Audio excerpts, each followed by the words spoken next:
정부가 대장동 항소 포기에 집단 반발한 검사장들을 평검사로 전보시키는 방안을 검토 중인 걸로 알려지며 검찰 내부가 다시 술렁이고 있습니다. 입장문을 냈던 검사장 중 한 명인 박재혁 검사장이 책임을 지겠다며 사의를 표명하기도 했습니다. 이혜리 기자입니다.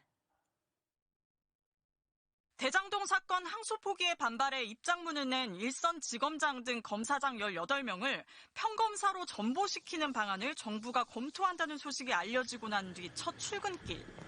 정성호 법무부 장관은 검찰 조직 안정화가 가장 중요하다고 즉답을 피하면서도 특별히 내부 반발 움직임은 없는 걸로 알고 있다고 말했습니다. 사실상 강등이라 내부 반발 우려도 있는데 이 부분 특별히 그런 움직임은 저는 없는 걸로 알고 있고요.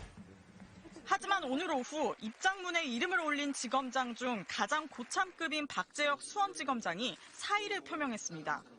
박 지검장은 주변에 파장을 봉합하기 위해 자신이 책임을 지고 물러나겠다고 밝힌 걸로 전해졌습니다.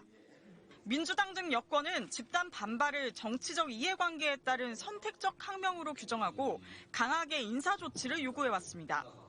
검찰청법상 검사 직급은 검찰총장과 검사 두 종류만 있어 검사장을 평검사로 전보해도 문제가 없다는 겁니다. 하지만 검찰 인사 관행에 비춰볼 때 실질적으로 징계성 강등으로 받아들여질 수밖에 없습니다. 게다가 그동안의 공식 설명대로라면 법무부에서는 신중하게 검토하라는 의견만 냈고 검찰이 항소 포기를 결정한 건데 추가 설명을 요청한 내부의 비판과 반발을 항명이라고 규정하는 건 앞뒤가 맞지 않는다는 비판도 나옵니다. 검찰 내부망에는 합리적 의문을 제기하는 공무원들에게 징계하고 형사처벌하고 강등시키겠다 한다며 너무나도 비현실적이라는 한 검사의 글이 올라오기도 했습니다. 한 검사장은 항소 포기 과정에 대한 설명을 요청한 걸 항명이라며 징계한다면 반발은 훨씬 심해질 것이라고 말했습니다.